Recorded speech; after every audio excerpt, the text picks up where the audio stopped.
कि शिरडी संस्था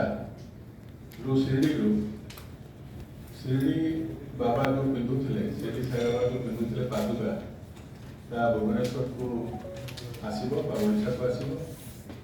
तार गोटे कार्यक्रम रही जो फास्ट टाइम पे ओडिशा को आसूची गोटे प्रथम ओडिशा को आन्य स्टेट को जाइए प्रथम जो आसो भुवनेश्वर में पहुँचो काली 4टा बेले एठू सीधा आम प्रोसेसन नहीं बरहमपुर पहुँचू बरहमपुर राति मांडियापल्ली मंदिर में पादुका से रे सका बरहमपुर गोटे प्रोसेसन आम खलीकोट स्टेडियम को जीवु से पादुका को इंस्टॉल कर दर्शन पर समस्त को व्यवस्था कर जोटा कि 12-13 रे 13 राति आम भुवनेश्वर को फेरी आसी टंकपाणी साई मंदिर में राति पादुका से रे सका आम ये जो अच्छी स्वस्ति प्रीमियम सामना पाखु आ जनता मैदान भर को जो भेनु कराई से समस्त दर्शन पर व्यवस्था कर दर्शन जो किटा आम रखीचु प्रसाद सेवन अच्छी सहित भजन व्यवस्था अच्छी आ बहु लोक आसबार पब्लिसिटी कराई आशा करूँ 30-40 हजार लोक आसवे जो आम सब प्रकार व्यवस्था जहाँ दरकार सब जाक से कराई सरला 15 तारीख सका 14-15 सरला 16 तारीख सका आम केउझर बाहर केउझर 16-17 रहा 18 तारीख दिन से बिलासपुर जी आशा प्रथम थर पर बहुत साई भक्त मैंने अच्छा अभी जाइए सीडी मझे से गोटे भल जिन देखिए आगुरी सब तेलुगु लेखा होता खाଇବା होटेल लेखा होता ओडिशा लेखा होता जना पड़ी ओडिशा बहुत भक्त अच्छा ता छड़ा जो मैंने जाना शिरडी कार्य अवस्था हो आर्थिक अवस्था हो निजर कौन प्रकार बार्धक्य अवस्था हो से गोटे भल सुजोग जोटा कि आम ये दर्शन करने सुविधा कर जो आरेंजमेंटा है शिरडी साई ग्लोबल फाउंडेशन करुच्ची जोटा कि टंकपाणी साई मंदिर तत्वावधान में अन्य जो शिरडी साई मंदिर अच्छे से आमको सहयोग कर जो बाबा पादुकार महात्म्य कौन कहीं अणाई विषय को सत्य मुझे से मैंने समस्ते शिरडी साई बाबा महिमा विषय शुणी अनेक लोग शिरडी जाइए आम देखुचे के लोक भीड़ के श्रद्धा भक्ति समस्ते दर्शन कर जी जाऊँच गोटे अद्भुत आनंद आ अनुभव नहीं समस्ते फेरुवार आम देखुचे शुणुचे निजे भी फिल करा गोटे आकलन अनुसार ओडिशा प्राय 10 लाख भक्त प्रतिवर्ष शिरडी को जाऊँच बहुत बड़ी जनसंख्या बाबा पर बहुत लिटरेचर विषय जानापी लोक बहुत आग्रह हो प्रसिद्ध ग्रंथ साई सच्चरित्र गुरु भागवत आप जानते पूज्य गुरुजी जो रचना कर 9टी खंड प्रकाशित होमेरिका गोटे डीएवी श्री गुरु भागवत से श्री गुरु भागवत जे कि गुरुजी आम ओडिशा माटीर 350 अधिक मंदिर सारा पृथ्वी में बाबा जड़े एत बड़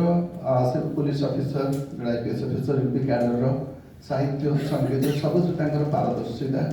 ओडिशा माटीर जड़े गौरवजल सन्तान अमेरिका ना गोटे डे घोषणा से गुरु भागवत काव्य ग्रंथटा तार प्रथम चारिधाड़ी जोड़े से आरम्भ कले श्री गुरुदेव प्राणमोक्ष जे पाद तब तुम श्री पयर ध्यान एकाग्रता से मन यहाँ कहर अर्थ हो गुरुंर जो पादुकाटा आस सतगुरुंर ये पादुकाटा समस्त भर बहुत पादुकाटा कौन कहीं दर्शन करवा तार दर्शन स्पर्श कर महत्व कौन गुरुंर पादटा गुरुंर पाद को स्पर्श कर महत्व विशेषत्व कौन यहाँ हूँ चरण पाद मान जो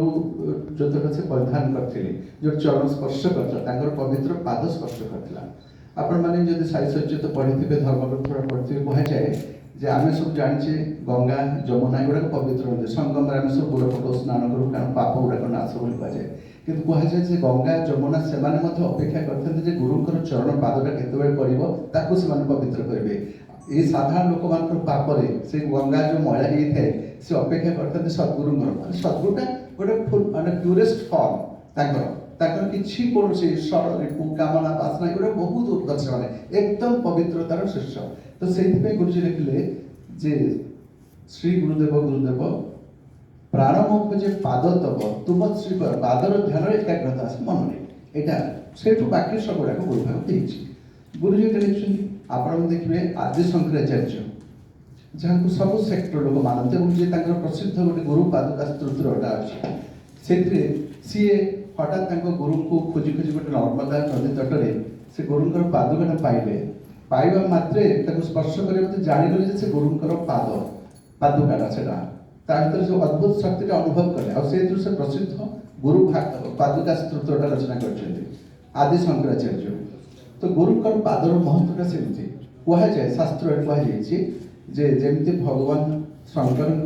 पूजाटा शिवलिंग कराए शिवलिंग को पूजा कले आम बाबू भगवान शंकर पाइले भगवान विष्णु पूजाटा शालग्राम कराए शालग्राम कले भगवान विष्णु पूजा सेमती गुरुंर पूजाटा पादरे हुए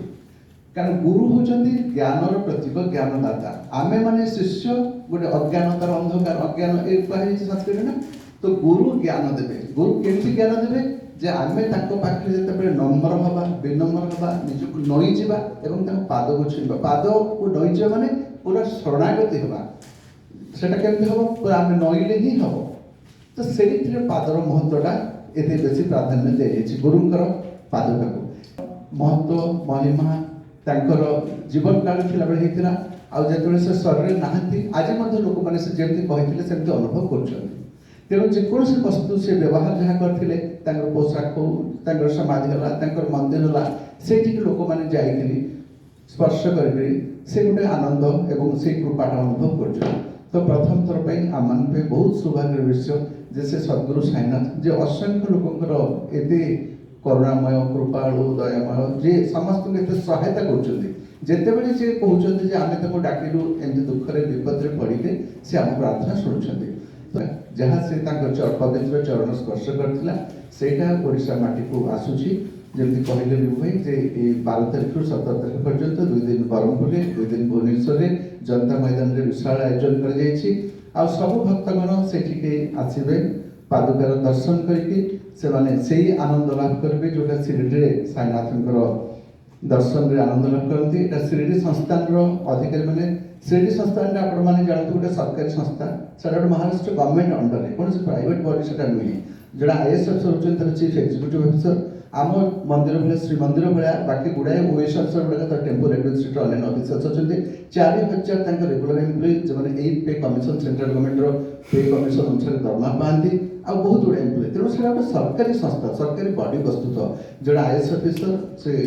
सीओ अच्छा सी धरिकी पादुका आसुच्च पूजक मैंने आसुच्च साई बाबा शिक्षा हूँ सब जाति वर्ण धर्म ऊर्धर सबका मालिक ईश्वर समस्त एक शिक्षा क्या प्रति भेदभाव रखा नहीं क्या घृणा करवा नहीं क्या द्वेष करवा नहीं समस्त प्रति समान भाव प्रकाश करवा समस्त श्रद्धा प्रेम करवा सबरी से कहते धैर्य रक्षा करवा बाकी